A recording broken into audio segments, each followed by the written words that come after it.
हमारे चैनल को सब्सक्राइब करें और वीडियो सबसे पहले अपने मोबाइल पर पाने के लिए बेल आइकन को दबाएं। सरकार को 22 में जाना तय है। 1.5 करोड़ की गाड़ी चल रही है, उनका निजी विकास हुआ है, क्षेत्र में कोई विकास नहीं हुआ है। अब तो वो डरे हुए हैं, हम लोग भी तैयार है इधर लड़ने के लिए। बस पिछली बार तो जनता को मूर्ख बनाकर बहला कर उन्होंने चुनाव जीत लिया था। उनके काम करने के बहुत ही घटिया तरीके से यहाँ का आम जनमानस परेशान है। सम्मानित वर्ग उनसे बात नहीं करना पसंद करता है। इस क्षेत्र का जो सम्मानित व्यक्ति है उनको देख के हट जाता है, पता नहीं कब किससे बदतमीजी से बात करके डाल। नमस्कार, आप देख रहे हैं यून्यूज यूपी और मैं हूं आजाद सुजीत धानू। इस वक्त हमारे साथ में समाजवादी पार्टी के कार्यकर्ता उत्तम चंद्र लोधी जी हमारे साथ में मौजूद हैं। हम इनसे बात करेंगे कुछ विकास के मुद्दों पर और आने वाले विधानसभा चुनाव को लेकर हम इनसे बात करेंगे। हमारे साथ में मौजूद है उत्तम चंद्र जी, आपका हमारे यून्यूज चैनल पे आपका स्वागत है। बहुत बहुत धन्यवाद सुजीत भाई। जैसे कि आने वाले विधानसभा चुनाव में आपकी क्या रणनीति होगी? आने वाले विधानसभा के चुनाव में जिस तरीके से उत्तर प्रदेश का आम जनमानस परेशान है, उसकी परेशानी को दूर करने के लिए राष्ट्रीय अध्यक्ष अखिलेश यादव जी सड़क पे निकल चुके हैं और हम सब सिपाही भी उनके पीछे निकल चुके हुए हैं और इस सरकार को 22 में जाना तय है। और जैसा कि अभी हमारे इंटरव्यू में पूर्व विधायक अनिल सिंह जी ने कहा था कि विकास को लेकर विकास गंगा की तरह बह रहा है, चाहे वो कानपुर जाने के लिए हो या लखनऊ जाने के लिए हो या रायबरेली जाने के लिए हो, रोडें एकदम चकाचक हैं। जबकि समाजवादी पार्टी की जब सरकार रहती थी तब रोडों का बहुत बुरा हाल हुआ करता था। इस विषय पे क्या कहना चाहेंगे? मैं तो यही कहना चाहूंगा कि गांव के रोडें देख लें और गांव के जाने वाले रास्ता देख लें। और जो रास्ता अभी बनाया इन्होंने, इनकी सरकार में जो रास्ता बना मोहनलालगंज से लेके दही चौकी तक, बनने के 6 महीने के अंदर जगह जगह उखड़ गया है। इसका नमूना कई जगह आपको दिखा होगा। और रही अन्य रोडों की बात, मानक से बहुत ही खराब और घटिया बनी है। 1 साल से ज्यादा अगर कोई रोड चल जाए तो मुझसे साल भर बाद बात करिएगा। विकास तो कहते हैं कि बहुत ज्यादा हमारा जितना कभी नहीं हुआ उतना ज्यादा वो 5 साल में उन्होंने अपना विकास बताया। हाँ, उनका निजी विकास हो गया है। 30 लाख की गाड़ी चलते थे, 1.5 करोड़ की गाड़ी चल रहे, उनका निजी विकास हुआ है, क्षेत्र में कोई विकास नहीं हुआ है। और जैसा कि अभी उन्होंने ये कहा कि राशन हो या रोजगार को लेकर उन्होंने कहा कि गंगा एक्सप्रेस जैसे कि बन रही है उसमें काफी सारे ये रोजगार मिलेंगे लोगों को, आम जनता उसमें से अपना पालन पोषण करेगी। इस विषय पे क्या कहना चाहेंगे कि जो गंगा एक्सप्रेस बन रही है इस विषय पे क्या कहना?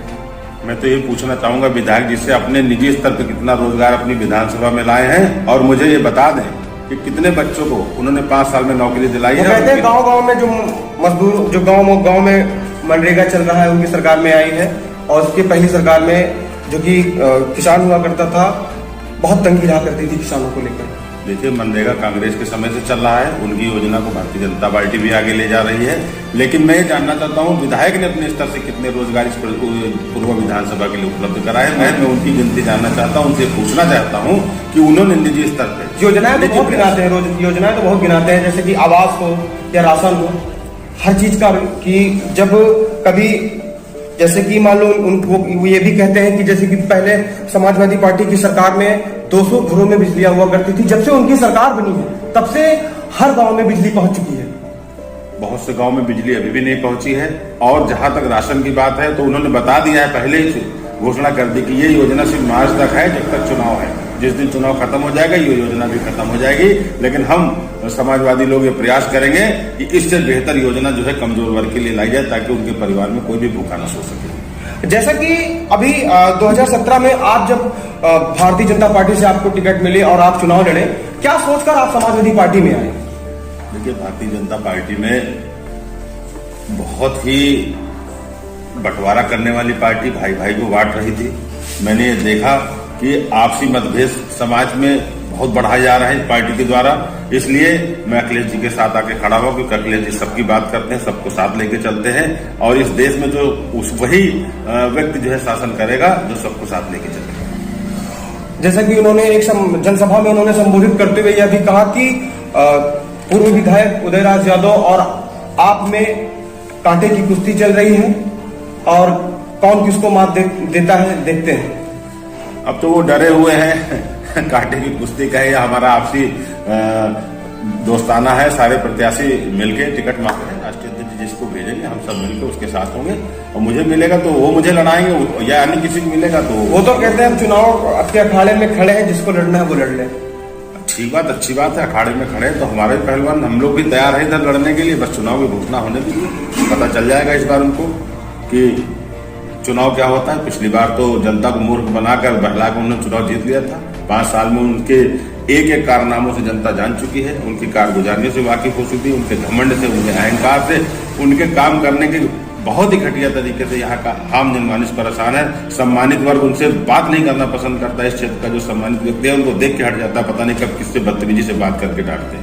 नहीं, वो तो कहते हैं कि सबसे ज्यादा गुंडाई समाजवादी पार्टी में हुआ करती थी, जब से उनकी सरकार बनी है तो गुंडा राज खत्म हो गया है। वो खुद सबसे बड़े गुंडे हैं, गुंडा राज क्या खत्म करें। वो अधिकारियों को वो मारते हैं, कार्यालय पे बुला के आदमी को भद्दी गालियां देके वो भगाते हैं, फोन पे देखते लोगों को धमकियां देते हैं, उल्टी सीधी बात करते हैं। उससे बड़ा तो गुंडे नहीं कोई हमारी विधानसभा में। छोटे गुंडों की तो बात ही मत करिए। वो तो ये भी कहते हैं कि अनिल सिंह जो वर्तमान विधायक है वो तो ये भी कहते हैं कि थाने में महिलाओं के साथ जो कि छेड़छाड़ हुआ करते थे और लोगों के ऊपर झूठे मुकदमे लिखाया जाया करते थे, और जब से हमारी सरकार बनी है गुंडाई पूरी तरीके से खत्म हो गई। समाजवादी पार्टी के जो दलाल हुआ करते थे वो लगातार थानों के चक्कर लगाते रहते थे और थाने में दलाली करते थे। देखिए, दलाल न कभी खत्म हुए हैं और न ये सरकार कभी खत्म कर पाई। आने वाली सरकार नहीं, वो तो बारी बारी से ही कहते हैं कि हमने दलाली खत्म कर दी।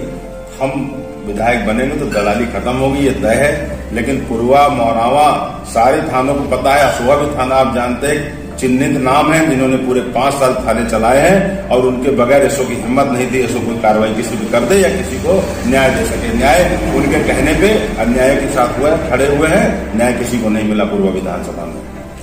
जैसा कि अभी हम देख रहे हैं कि क्या लगता है कि आप भारतीय जनता पार्टी से में पहले आपने चुनाव लड़ा और उसके बाद आप समाजवादी पार्टी में आए।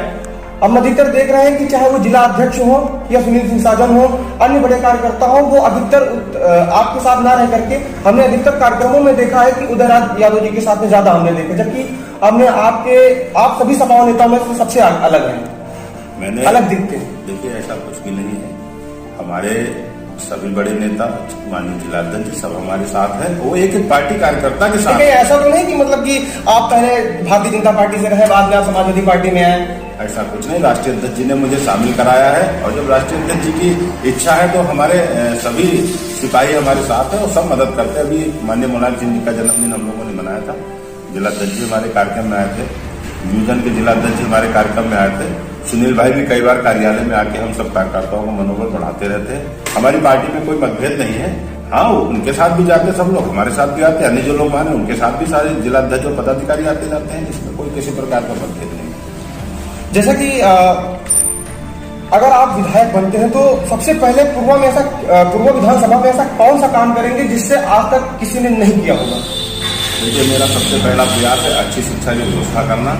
वो तो कहते हैं शिक्षा तो हमारे में भी लगातार शिक्षा दिखाते हैं। एक भी ऐसा विद्यालय वो बता दे कि जिसमें से बच्चा पढ़ के निकले और नौकरी पा जाए तो मैं राजनीति छोड़। विद्यालय होना अलग चीज है। आज के समय जिन विद्यालयों की मांग है वो जिन विद्यालयों का होना अलग बात है। जो आज के दौर में जो विद्यालय है, क्या पूरे विधानसभा में भी विद्यालय है, मुझे बता दीजिए। किसी ने प्रयास किया उसको लाने का? मैं करूंगा, बेहतर शिक्षा व्यवस्था करूंगा कि यहाँ से बच्चा पढ़ के निकले और कैंपस से उसका सिलेक्शन और देश विदेश में जाके नौकरी करे, तब होगा विकास यहाँ के क्षेत्र का। मैं अपने निजी स्तर से प्रयास करूंगा कि कुछ फैक्ट्रियां हमारी विधानसभा में लगे जहाँ हमारे क्षेत्र का जो मजदूर है, जो पढ़ा लिखा नौजवान, मजदूरों को अब तो 2-2 हजार रुपए भेजे जा रहे हैं उनके गाँव में, किसानों को आजीवन कोई गारंटी ले भेजा जाएगा। 8 महीने साल में 2000 रुपए किसका घर चल जाएगा? आपका चल जाएगा, हमारा चल जाएगा। विधायक जी की एक दिन का पेट्रोल खर्चा नहीं 2000 में चलेगा। वो कहते हैं 2000 में एक आदमी का घर चला देंगे साल भर। तो हंसी उड़ाने वाली बात है गरीबों। उन्होंने कहा कि 1 साल तो उनको समझने में लग गए और दूसरी बात 2 साल कोरोना में चले गए। 2 साल में उन्होंने अपना कार्य दिखाया और उन्होंने कहा जितना काम हमने कर दिया, आने वाले विधानसभा अगर कोई कर दे, जितना काम हमने किया है अगर कोई कर दे तो मैं राजनीति करना छोड़ दूंगा। उतना तो कोई सपने में भी नहीं कर सकता। नकारा लोग बहानेबाजी करते हैं और जिनमें दम होती, काम करने की क्षमता होती, बहाना नहीं करते। चाहे कोरोना हो और चाहे कहीं हो, वो आदमी काम करना चाहे तो काम करता है। ये तो बहाना करने वाली बात है। कोरोना रखा, कोरोना काल में मैं नहीं आया क्षेत्र में, मैंने नहीं लोगों की मदद की। उन्होंने कहा कि हम नहीं निकले लेकिन हमारे कार्यकर्ता लोगों तक पहुंचती रही, जरूरतमंद चीजें उन लोगों तक पहुंचती रही। अब वो कार्यकर्ता उनके कौन थे मैं नहीं जानता हूँ, लेकिन वो खुद स्वयं नहीं निकले, किसी दिन भी क्षेत्र में नहीं दिखे। और जब विधायक खुद इतना डरपोक हो कि हमें बुरे हाल में छोड़ दे जिससे हमने विधायक बनाया, उससे ज्यादा नकारा कौन हो सकता है। वो तो कहते हैं हम भले ही ना निकले हो, लेकिन लोगों तक जरूरतमंद चीजें समझ, जितने भी लोग जो गरीब परिवार रहे उनको मतलब जो भी राशन रहा सब उन्होंने दिलाया। ये तो वही वाली बात हो गई जो संकट की घड़ी और राजा अपने जाके महल में ताला बंद करके सो जाओ, सिपाहियों से कह जाओ तुम लोग लड़ो जाके। अरे मुसीबत के समय ही सेना नायक की पहचान होती है, उसको आगे आके लड़ना चाहिए फ्रंटल मोर्चे पे। सिपाहियों थोड़ी लड़ाई होती, जब राजा आगे खड़ा होता तब कार्यकर्ताओं में जोश होता है। उस समय तो भाग के अस्पतालों में पड़े रहे, कम बात करते हैं। अच्छा भाई, अगर मान लीजिए कि अगर आपको टिकट मिलती है और आप पूर्वा विधानसभा से आप अगर हार गए चुनाव, तो क्या लगता है कि क्या भारतीय जनता पार्टी की तरफ आप फिर जाएंगे? देखिए मैं टिकट मिलेगा तो चुनाव 100% जीता, हारने की कोई बात नहीं है। और मैं मान लीजिए अगर जैसे आप हार गए, क्यों मान ले हम हार जाएंगे? क्यों, बिल्कुल जीतेंगे 100%। पूरा क्षेत्र एक स्वर में आवाज कह रहा है कि उत्तम लोधी अगले विधायक होंगे, तो मैं कैसे मान लूं हार जाऊंगा? पूरा क्षेत्र आप कहीं भ्रमण करिए, किसी चौराहे पर किसी मौजूद आदमी से अच्छे आदमी बात कर लीजिए, अगर वो कह दे कि उत्तम लोधी चुनाव नहीं इस बार जीते, कमजोर लड़ेंगे, तो मैं मान जाऊंगा। आपको कोई मिला हो मुझे बताइए। नहीं वो ठीक है, जैसे कि हमने ये कहा कि आप हमारी बात पे ध्यान दीजिए। हमने ये कहा कि जैसे कि मान लीजिए अगर आप चुनाव हार गए, तब क्या लगता है कि आप फिर चुनाव भारतीय जनता पार्टी में शामिल होंगे या समाजवादी पार्टी में बने रहेंगे? मैं जहाँ हूँ वहीं रहूंगा। मैंने बहुत सोच समझ के निर्णय लिया है। ये मेरी राजनीति का बहुत सोचा समझा कदम है। ये नहीं कि मैंने जल्दबाजी में या किसी लालच में विधायक बनने के लालच में इसलिए उठाया है। ये क्षेत्र की आवाज है और क्षेत्र में समाजवादी पार्टी आने वाले समय में विकास करेगी और मैं विधायक बना तो निश्चित रूप से आपको दिखेगा विकास। ये जो नकली विकास है ये नहीं दिखेगा, असली विकास दिखेगा। बहुत बहुत धन्यवाद आपका। जैसा कि अभी आपने हमारे साथ में उत्तम चंद्र लोधी जी हमारे साथ में बात कर रहे थे और विकास के मुद्दों पर उन्होंने काफी सारी बातें बताई और भी सारी उन्होंने बातें बताई, रोजगार को लेकर बताया और उन्होंने कहा कि सबसे बड़ी बात उन्होंने कही कि अगर सबसे पहले अगर वो विधायक बनते हैं तो सबसे पहले जो उनका काम होगा वो शिक्षा पर होगा। उनका काम शिक्षा पर काम होगा और चिकित्सा पर काम होगा। बने रहिए हमारे साथ। यून्यूज यूपी, मैं आजाद सुजीत धनु, कैमरामैन सोनू के साथ।